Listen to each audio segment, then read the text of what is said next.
સ્પર્ધાત્મક પરીક્ષાઓ સાથે જોડાયેલા જે ન્યૂ કમર્સ છે એમને મારી એક સલાહ છે. જો તમે નવા આવ્યા છો તૈયારી કરવામાં અને તમને ખબર નથી કે કેવી રીતે વાંચવું, તો સૌપ્રથમ કોઈ બી પરીક્ષા આવે તો એનો પહેલા સિલેબસ તમે ડાઉનલોડ કરો, એની એક ઝેરોક્સ રાખો, જે તમારા ટેબલ પર રાખો. નંબર 2, જે સબ્જેક્ટ છે એની એક બુક, વ્યવસ્થિત બુક તમે તમારી પાસે રાખો.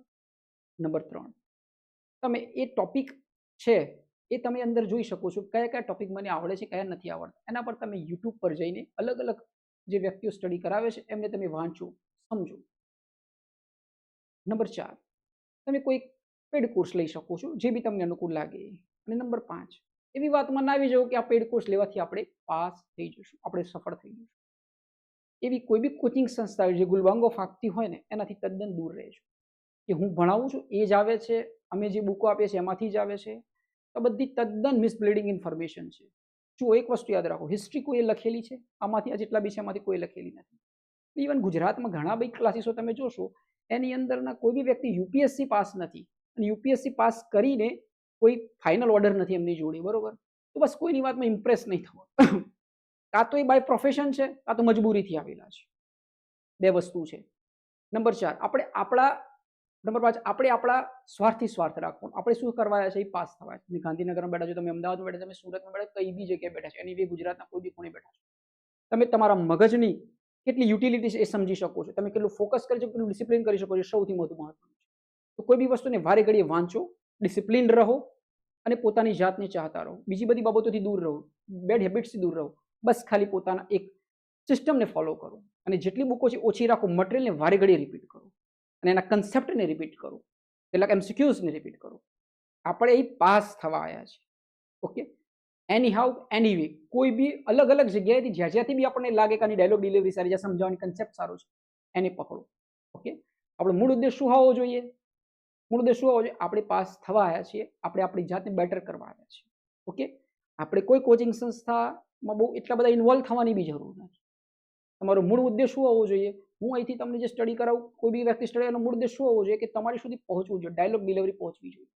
ઓકે, તો બસ તમે તમારામાં બનેલા રહો, પોતાની જાતને સમજો, પોતાની ફ્રીક્વન્સીને સમજો, પોતાની કેટલી કેપેસિટી છે એને સમજો. એટલા ગ્લુકોઝના બોટલ હવામાં ચડાવવાથી કોઈ પાસ ના થઈ જાય.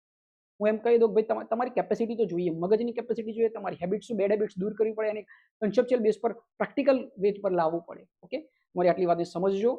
કોઈ હવામાં ગ્લુકોઝની બોટલ ચડાવે તો ચડી ના જતા, તમે તમારી કેપેસિટીને માપી લેજો. ઓકે, અને પોતાની જાત પર વિશ્વાસ રાખીને મેદાનમાં ઉભા રહેજો, કાં તો સમય સાથે મેદાનને છોડી દેજો. કાં તો એ પ્લાન રાખો, પછી બી પ્લાન રાખો. કારણ કે જવાની જતી રહેતી હોય છે. આપણે આ દુનિયામાં જીવવા માટે આવે છે, બહુ એનાલિસિસ કરવાની આની જરૂર નથી. ઓકે, એવું નથી કે આ થશે તો જ હું આગળ જીવીશ, એવું કંઈ છે? એવું બી કંઈ નથી. રાઈટ? જિંદગી તો એની દોરથી જવાની જ છે. સમજાય છે વસ્તુ? બસ ખાલી તમારે આ વસ્તુમાં કમાવા માટે આપણે આ વસ્તુ કરી રહ્યા છીએ, આપણે જીવનમાં કંઈક સારું કરી શકીએ એટલા માટે કરતા હોઈએ છીએ. અસલમાં મૂળ ઉદ્દેશ આપણો આટલો હોય છે કે આપણને ઓક્સિજન મળી જાય છે. ઓકે, તો બહુ ગંભીરતાથી બી આને લેવાની જરૂર નથી. બસ તમે જ્યાં સુધી છો ત્યાં સુધી તમે એને ગંભીરતાથી પ્રેક્ટિસ કરો, એને મેમોરાઇઝ કરો. ક્રેક થાય છે તો થઈ જાય છે, ઇટ્સ ઓકે છે. ન થાય તો બીજો બી પ્લાન બી રાખો જીવનની અંદર, જે જીવનને વધારે સુંદર બનાવશે. સમજાય છે ને એ વસ્તુ? અને ખોટી જે ગુલબાંગો ફાંકતા હોય તદ્દન દૂર રહેજો. ઓકે, કોઈ ગ્લુકોઝના બોટલ ચડાવે તો તદ્દન દૂર રહેજો. આ બધું તમારે જાતે સમજવાનું હોય. ઓકે, તો બસ મારો એટલો જ કન્સેપ્ટ છે. તમે તમારામાં બનેલા રહો, પોતાની જાતને ચાહતા રહો, જેટલું વાંચો છે એને પ્રેક્ટિસ કરો, મેમોરાઇઝ કરો, અને એમસીક્યુઝ છે એ સમજો. બાકી તમારે તદ્દન વાંચવું તો પડશે જ. એકવાર ફ્રેમને તો તમારા મગજમાં સેટ કરવી જ પડશે. સરળ ટોપિકોને બી વાંચવા પડશે તો જ ફ્રેમ સેટ થશે. ઓકે, ન્યૂ કમર્સને મારી આટલી ચેતવણી છે. બસ ગુલબાંગોમાં કોઈની ગ્લુકોઝની બોટલોમાં આવી ના જતા. તમારી કેપેસિટીને જાતે માપજો ને જાતે ઇમ્પ્રૂવ કરજો, અને પોતાની જાતને ચાહતા રહેજો. અને આ દુનિયામાં તમારાથી વધારે અનમોલ બીજું કંઈ નથી, એને સમજતા રહેજો.